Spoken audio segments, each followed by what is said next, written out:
পাঁচটা জিনিস এমন আছে যে পাঁচটা জিনিস আল্লাহ ছাড়া দুনিয়ার কোনো মানুষ জানে না, যেটা স্বয়ং রাসূলুল্লাহ সাল্লাল্লাহু আলাইহি ওয়াসাল্লাম পর্যন্ত জানতেন না। বলে রাসূল ছাড়া কি অন্য নবীরা জানতেন? যদি রাসূল না জানেন, সর্বশ্রেষ্ঠ নবী রাসূলুল্লাহ সাল্লাল্লাহু আলাইহি ওয়াসাল্লাম তিনি যদি না জানেন, তাহলে অন্য নবীরা জানার প্রশ্নই আসে না। এক নম্বর হলো ইন্নাল্লাহা ইনদাহু ইলমুস সাআহ, নিশ্চয় আল্লাহ তাআলার কাছে কিয়ামত কখন হবে এটা আল্লাহ ছাড়া দুনিয়ার কোনো মানুষ জানে না। তার মানে আল্লাহ তাআলার এই আয়াত থেকে বোঝা যায় কিয়ামত কখন হবে এটা দুনিয়ার কোনো মানুষ জানে না, একমাত্র জানেন কে? আল্লাহ। আল্লাহ রাসূল এই আলোচনাগুলো তাদের মধ্যে পেশ করতেন, কোরআনের আয়াতগুলো পড়ে শোনাই দিতেন যে কিয়ামত কখন হবে এটা তোমরা যে আমাকে প্রশ্ন করো, আল্লাহ বলছেন কিয়ামত হবে। আল্লাহ কখনো মিথ্যা বলেন না, আল্লাহর কথার মধ্যে কোনো সন্দেহ নাই। কিন্তু কিয়ামত হবে নিশ্চিত, কিন্তু কখন হবে এটা আল্লাহ ছাড়া কেউ। দুই নম্বরে আল্লাহর রাসূল সাল্লাল্লাহু আলাইহি ওয়াসাল্লাম তাদের মধ্যে আয়াত পেশ করে শোনাইতেছেন ওয়া ইউনাজ্জিলুল গায়ব, বৃষ্টি কখন হবে এটা আল্লাহ ছাড়া দুনিয়ার কোনো মানুষ জানে না। কে জানে? আবহাওয়াবিদরা মাঝে মধ্যে দেখবেন আবহাওয়া অফিসের মধ্য থেকে খবর প্রচার করা হয় আগামীকালকে অমুক সময় বৃষ্টি হবে। দেখা যায় একদিন, দুই দিন, তিন দিন চলে যায়, বৃষ্টি হয় না। প্রতিদিন তারা বৃষ্টির পূর্বাভাস দেয়, কিন্তু বৃষ্টি হয় না। আবার দেখা গেছে তারা এক মাসের পূর্বাভাস বলে দিয়েছে এই মাসে কোনো বৃষ্টি হবে না। যে সময় পূর্বাভাস দিয়েছে এর পরক্ষণেই বৃষ্টি হয় কি হয় না? তার মানে বৃষ্টি কখন হবে কে জানে? আল্লাহ জানে। বৃষ্টি কখন হবে এটাও আল্লাহ তাআলা জানেন, দুনিয়ার কোন আবহাওয়াবিদ এইটা জানে না। যতই আকাশের খবর রাখুক না কেন, 1 মিনিট পরে বৃষ্টি হবে এটাও কোনো আবহাওয়াবিদ বলতে পারে না। জানেন কি? 3 নম্বর আল্লাহ রাসূল সাল্লাল্লাহু আলাইহি ওয়াসাল্লাম তাদেরকে আয়াত পড়ে শোনায় দিতেন ওয়া ইয়ালামু মা ফিল আরহাম, মায়ের পেটে যেই সন্তান আছে এই সন্তান দুনিয়ার কোনো মানুষ জানে না, যিনি জানেন তিনি কে? মায়ের পেটে যে সন্তান আছে এই সন্তান দুনিয়ার কোনো মানুষ বলতে পারে। বলে হুজুর এখন তো আল্ট্রাসোনোগ্রাফির মাধ্যমে মানুষ বলতে পারে যে সন্তানটা কি সে ছেলে হবে না মেয়ে হবে, এটা তো বলতে পারে। আরে ভাই বলতে পারে কখন?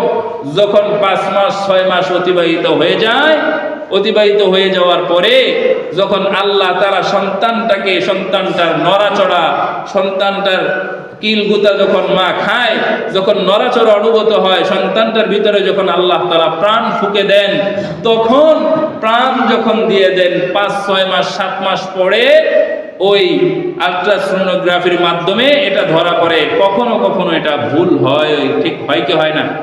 তখনও ভুল হয়। অনেক সময় দেখা যায় ডাক্তার আল্ট্রাসোনোগ্রাফির মাধ্যমে বলেছে সন্তান ছেলে হবে, কিন্তু সন্তান যখন ভূমিষ্ঠ হয়েছে দেখা গেল মেয়ে। হয় কি হয় না?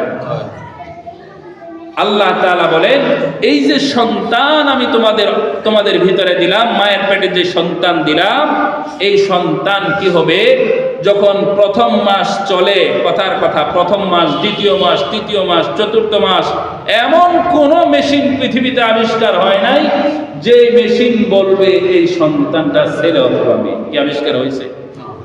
প্রথম যে রক্ত থাকে, রক্তপিণ্ড থাকে, এই রক্তপিণ্ড থেকে বলার মতো ক্ষমতা এখনো পর্যন্ত কোনো বিজ্ঞানীর আবিষ্কার হয় নাই যে বলতে পারবে এটা ছেলে অথবা মেয়ে। কিন্তু যিনি শুরু থেকেই জানেন এই নাপাক পানি মায়ের পেটে যাওয়ার আগেই সন্তান হবে কি হবে না, হলে কোন সন্তান হবে, ছেলে হবে নাকি মেয়ে হবে, কতদিন হায়াত পাবে, সে দুনিয়াতে কি খাবে, কি ভক্ষণ করবে, জানেন কি? আল্লাহ। তার মানে মায়ের পেটে যে সন্তান, এই সন্তানটাও জানেন কি? আল্লাহ। সন্তান কি পুরুষ আল্লাহ তাআলা তৈরি করবেন না মেয়ে তৈরি করবেন, এটা আল্লাহ তাআলার ইচ্ছা। আমাদের সমাজে একটা ভুল প্রচলিত আছে, অনেক সময় অনেকে বিবাহের পরে 1টা 2টা মেয়ে সন্তান হওয়ার পরে তৃতীয়বার যখন মেয়ে সন্তান হয় তখন স্ত্রীকে বলে 3 নম্বর বার যদি অথবা 4র্থবার যদি তোর মেয়ে সন্তান হয় আমি তোকে বাড়ি থেকে ঘাড় ধাক্কা দিয়ে বের করে দিব অথবা আমি তোকে তালাক দেব। আমি তাদেরকে বলি, ফ্যাক্টরিতে আপনি যেই ধরনের মাল তৈরি করবেন এটা আপনার ইচ্ছা। আপনি যদি ভালো প্রোডাক্ট দেন তাহলে ভালো প্রোডাক্ট তৈরি হবে। আপনি খারাপ লোহা যদি কামারের কাছে নিয়ে দেন তাহলে কামার যতই চেষ্টা করুক আর যতই ভালো কামার হোক, এই লোহা দিয়া ভালো ছুরি অথবা দা বটি এগুলা কুঠার এগুলা তৈরি হবে? কথা বলেন, তৈরি হবে? আপনি ফ্যাক্টরির মধ্যে খারাপ 2 নম্বর মাল নিয়ে গেলেন, সেখান থেকে যে পণ্যই আপনি তৈরি করতে চান খারাপ পণ্য, 2 নম্বর মাল দিয়ে ভালো মাল তৈরি হবে? হবে না। 2 নম্বর আটা দিয়া 2 নম্বর ময়দা দিয়ে যেমন ভালো কেকের আশা করা যায় না, আপনার ফ্যাক্টরি থেকে আপনার পক্ষ থেকে যে পানিটা মায়ের উদরের মধ্যে যাবে, মায়ের পেটে যাবে, ওই পানি থেকেই আল্লাহ তাআলা সন্তান তৈরি করবেন। এখন আল্লাহ তাআলা জানেন কোনটা থেকে কোন বাচ্চা আল্লাহ নিজে তৈরি করবেন, এখানে মায়ের কোনো দোষ। আরে যদি দোষ দেওয়ার লাগে তাহলে দোষ তো আপনার পক্ষ থেকে পানিটা আসছে, সেটা তার গর্ভে যায় ফুটছে। দোষ আপনার, দোষ মায়ের একটু দোষ নাই, সে শুধু এটাকে সংরক্ষণ করছে। অথচ বহু নারী এরকম আছে যাদের ঘর ভেঙে যায় বেশি বেশি মেয়ে হওয়ার কারণে। অথচ হাদিসে মেয়ে হওয়ার অনেক গুণাগুণ বর্ণনা করছে, অনেক গুণাগুণ বর্ণনা করা হয়েছে। আল্লাহ যার উপর খুশি হন, আল্লাহ কাউকে আনন্দিত করতে চাইলে সে ছেলে দেন, আর আল্লাহ যার উপর খুশি হয়ে যান তারা কি দেন? মেয়ে দেন। অথচ মেয়ে হইলে আমরা অনেকে মুখ কালা করি। ছেলে হবে না মেয়ে হবে জানেন কি? ছেলে এবং মেয়ে উভয়টা দেওয়ার মালিক কে?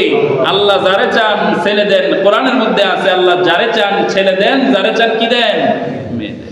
তাহলে সন্তান ছেলে হবে না মেয়ে হবে, সন্তান কি হবে, এটা একমাত্র জানার মালিক যিনি জানেন তিনি কে? আল্লাহ রাব্বুল আলামিন বলেন, ওয়া ইয়ালামু মা ফিল আরহাম। মায়ের পেটে যে সন্তান হবে, এই সন্তানটা যে কি হবে এটা আল্লাহ ছাড়া দুনিয়ার কেউ জানে না। এরপরে আল্লাহ রাব্বুল আলামিন পবিত্র কোরআনে ঘোষণা করতেছে, ওয়া মা তাদরি নাফসুম মাযা তাকসিবু গাদা। একটা মানুষ আগামীকালকে কি উপার্জন করবে, সে কি খাবার খাবে আর কি উপার্জন করবে, কি খাবার উপার্জন করবে, কি রুজি রোজগার করবে, এটা দুনিয়ার কোনো মানুষ জানে না, এমনকি সে নিজেও জানে না। যিনি জানেন তিনি কে? আপনি কি উপার্জন করবেন আগামীকালকে, আপনি নিশ্চিত যে আগামীকালকে আমি অমুক জায়গায় কাজে যাব, সেখান থেকে টাকা পয়সা উপার্জন করব, এটা আপনি নিশ্চিত না। এমনও হতে পারে আপনি কোম্পানিতে কাজ করেন, হঠাৎ করে রাত্রে খবর আসছে আপনার কোম্পানি পুরো সরকার হয়ে গেছে, আপনি রাজমিস্ত্রি, আগামীকালকে রিক্সা নিয়ে বের হওয়া লাগতে পারে। আপনি রিক্সাওয়ালা, আপনার রিক্সা চোরে নিয়ে যাইতে পারে, আগামীকালকে প্রাণে ভর্তি হওয়া লাগতে পারে, অথবা যে কোনো ফ্যাক্টরিতে কাজে যাওয়া লাগতে পারে। কারণ প্রাণের কথা কেন বললাম, আপনাদের এলাকার বেশিরভাগ মানুষ প্রাণের শ্রমিক, প্রাণের ডিউটি করে। তা আপনি কিভাবে ডিউটি করবেন, কিভাবে উপার্জন করবেন, এটা আল্লাহ ছাড়া দুনিয়ার কেউ জানে না। আগামীকালকে কি উপার্জন করবেন, আপনি কি খাবেন, আপনি কি উপার্জন করবেন, এটা দুনিয়ার কেউ জানে না। যিনি জানেন তিনি কে? এরপরে আল্লাহ তাআলা সর্বশেষ বলতেছেন, ওয়া মা তাদরি নাফসুম বিআইয়ি আরদিন তামুত। একটা মানুষ কোন জমিনের মধ্যে মৃত্যুবরণ করবে, কোথায় মৃত্যুবরণ করবে, তার মৃত্যুটা কি তার বাড়িতে হবে না রাস্তার মধ্যে অ্যাক্সিডেন্ট অবস্থায় মৃত্যু হবে, নাকি তার মৃত্যুটা বিদেশের কোনো হাসপাতালে মৃত্যু হবে, না বাংলাদেশেরই কোনো হাসপাতালে মৃত্যু হবে, এটা দুনিয়ার কোনো মানুষ জানে না। যিনি জানেন তিনি কে?